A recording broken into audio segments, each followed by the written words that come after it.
The call came in just after 9 on a cool January morning in 2019, when Cody Amato failed to show up for his shift at the hospital. Cody was the kind of nurse who did not miss work without a reason, and when he didn't answer his phone, his co-workers got uneasy fast. They asked for a welfare check at his family's home in Chuluota, a suburb of Orlando. Deputies from the Seminole County Sheriff's Office pulled up to the Amato house, expecting a quick knock and talk. The blinds were drawn. 2 cars sat in the driveway. No one answered the door. When they forced their way inside, the silence hit hard. They found 61-year-old Margaret Amato first, slumped over a computer desk in the home office, shot once in the back of the head. 59-year-old Chad Amato lay on his back in the kitchen, also shot in the head. Farther inside the house, in a small storage room, deputies discovered 31-year-old Cody on the floor in a fetal position, a handgun near his body. All 3 had been killed execution style. There were no signs of forced entry, no ransacked rooms, no struggle that could point to a stranger.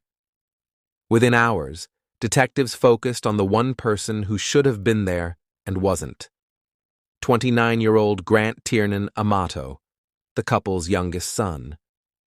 From the outside, the Amatos looked like a solid, hard-working family. Chad worked as a pharmacist. Margaret was a senior operations manager. They had pushed their sons through school. Cody had become a nurse anesthetist. Grant had followed a similar path but stumbled.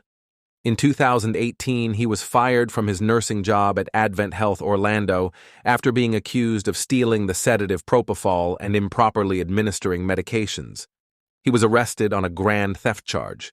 The case was later dropped, and he moved back into his parents' home. That same year, instead of rebuilding, Grant immersed himself in an online fantasy. On an adult webcam site, he met a Bulgarian model named Sylvia Venceslavova, known as Sylvie or Addis Suite. He began spending hours every night on her channel. To her, he portrayed himself as successful and well-off. To sustain that image, he poured money into the site. Investigators later calculated that he had spent roughly $200,000 of his family's money, much of it taken from his parents' and Cody's accounts and credit cards without permission. By late 2018, the damage was impossible to ignore. Chad and Margaret discovered charges they did not recognize, credit lines near their limits, and savings drained. When they confronted Grant and learned the money had gone to a woman overseas he had never met, the argument turned serious. They decided to intervene. He was sent to a rehabilitation facility that treated internet and pornography addiction. After a brief stay, he returned home under strict conditions: no contact with Sylvia, no more online sessions, find a job, and obey the rules of the house. Grant did not stop. Behind his parents' backs, he used his mother's phone and other devices to keep contacting the model. Each time the family thought he had quit, they discovered new transactions and new lies.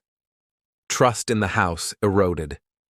Cody watched his money disappear, trying to stabilize the situation. Chad, who had built security for his family, now saw it draining into a screen. By January 2019, the situation had reached a breaking point.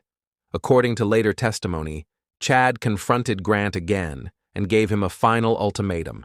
If he could not live by the rules, he had to leave. The family began cutting off his access to money and internet. On January 24th, investigators believed that pressure turned into violence. Using physical evidence and digital records, they reconstructed a sequence inside the Amato home. Sometime that evening, while Margaret sat at the computer in the home office, Grant approached her from behind with a 9mm IWI Jericho pistol and shot her once in the back of the head. In the kitchen, when Chad came home, he was shot twice and collapsed on the floor.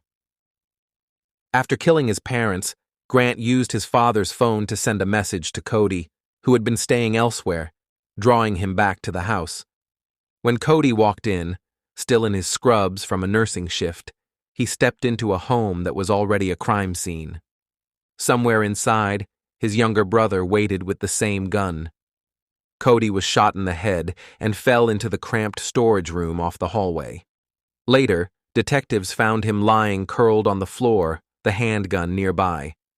Prosecutors said Grant then tried to arrange the scene to look like a murder-suicide, suggesting Cody had killed their parents and then himself. The next morning, when Cody did not appear at work, co-workers sounded the alarm that brought deputies to the house. Once the bodies were discovered and investigators saw that every door and window was locked, they knew the killer had been someone with a key, or someone already inside.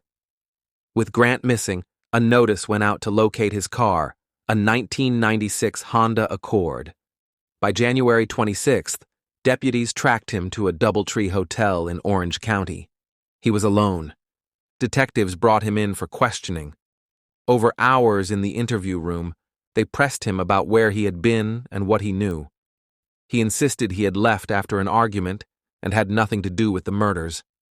He claimed that when he saw coverage of police at the house, he panicked and went to a Panera Bread instead of returning home. Investigators confronted him with inconsistencies and with digital evidence tying him to financial accounts and to the timeline of the killings. He did not confess. Prosecutors built a case using bank records, phone and computer logs, crime scene reconstruction, and witness testimony. They showed how money had flowed from Chad's, Margaret's, and Cody's accounts into the webcam platform. They outlined the rehab attempt, the house rules, the ultimatum, and the escalation in the days before the murders. They argued that Grant, facing the loss of his online life and the control he found there, chose to remove the people confronting him rather than change. The trial began in July 2019 in Seminole County. Jurors saw crime scene photos and heard digital forensics experts describe late-night activity on devices in the house and the staged position of the gun near Cody's body. The defense pointed out that no one had seen the murders happen and suggested that an unknown killer could have entered the home. But there was no evidence of forced entry, no sign of a robbery, and no one else with a clear motive. After deliberation, the jury found Grant Amato guilty of 3 counts of first-degree murder. During the penalty phase, prosecutors sought the death penalty, arguing that the killings were calculated and cold-blooded. The jury could not unanimously agree on death, so he received the automatic sentence, life in prison, without the possibility of parole. When asked later about remorse, he did not admit to the murders, but acknowledged the blame directed at him. He said that his family had already blamed him for ruining their lives, for stealing, and for not following the rules, so he might as well be blamed for the murders too. He remains incarcerated in the Florida prison system. For co-workers who still remember the day Cody did not show up, for neighbors who watched squad cars and crime scene vans line the road, and for the surviving members of the family, the house in Chuluota is no longer just another address. Behind the headlines about a webcam model and stolen money were 3 people who should have been safe in their own home: a mother at her desk, a father walking into his kitchen, and a brother coming home from work, all dead within hours because the person they trusted most would not let go of a fantasy. Thank you for listening to Homicide Files. Subscribe for more true crime stories.